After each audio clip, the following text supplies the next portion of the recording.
Hey everyone, welcome back to my channel, and today's video is about finding the square root of perfect squares through repeated subtraction method.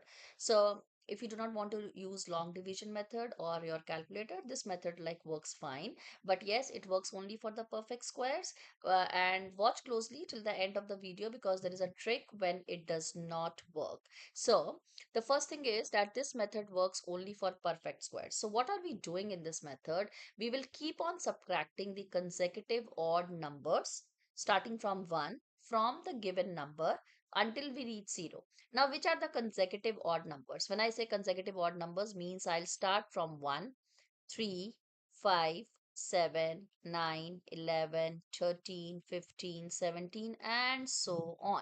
So, we will keep on subtracting these consecutive odd numbers from the given number until we reach 0. And finally, when we reach 0, the square root of that number is equal to number of subtractions. All right. So let's work out few examples. The first one is if I want to find the square root of 25. I know square root of 25 is 5. You also know. But how does this method works to find out that 5 as the answer? I'll keep on subtracting the consecutive odd numbers starting from 1. So 25 minus 1, 24. 24 minus 3, the next one is 3.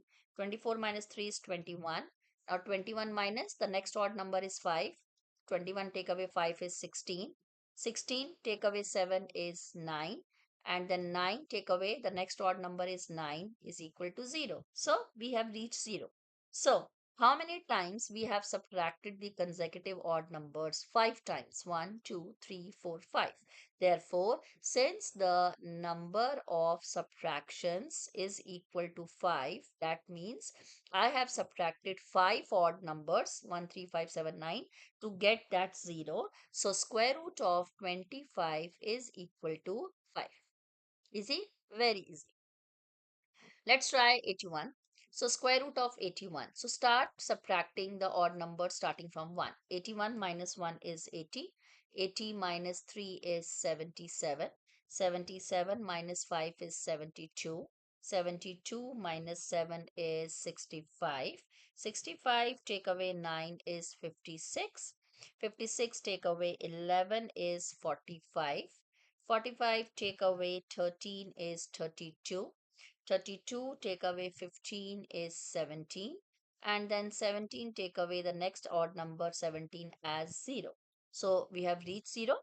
How many times or how many consecutive odd numbers I subtracted? 1, 2, 3, 4, 5, 6, 7, 8, 9. So the number of subtractions is equal to 9. So square root of 81 is equal to 9. Now, as I told you in the beginning of the video, this method works finely with the perfect squares. And as you have seen in the previous examples, this method is okay with the small numbers because like 9 subtractions, okay. But if I am like doing square root of 400 and we know square root of 400 is 20. So 20 times we are doing the subtraction. Of course, it is a tedious task, little bit of time consuming, but it's one of the technique to find the square root of perfect squares. So it's better to learn it. All right. Now, why this method does not work with the non-perfect squares? Because you will not land up or you will not reach 0. For example, let's find the square root of 20. We know it's a non-perfect square, correct? So, let's see through this method. 20 minus 1, 19. 19 minus 3, 16. 16 minus 5, 11. 11 minus 7, oh, sorry, is equal to 4, and then 4 take away next odd number 9, and I am getting negative 5. So we got struck because I'm not getting 0. Instead, I land up on the negative number. Why does it happen? Because 20 is not a perfect square. So this method will not work for the non-perfect squares. Use the repeated subtraction method only if the number is a perfect square. It's a fun way, it's a good visual way to understand the square roots. So always remember, if the number is a perfect square, this method works. If the number is a non-perfect square, it will not work.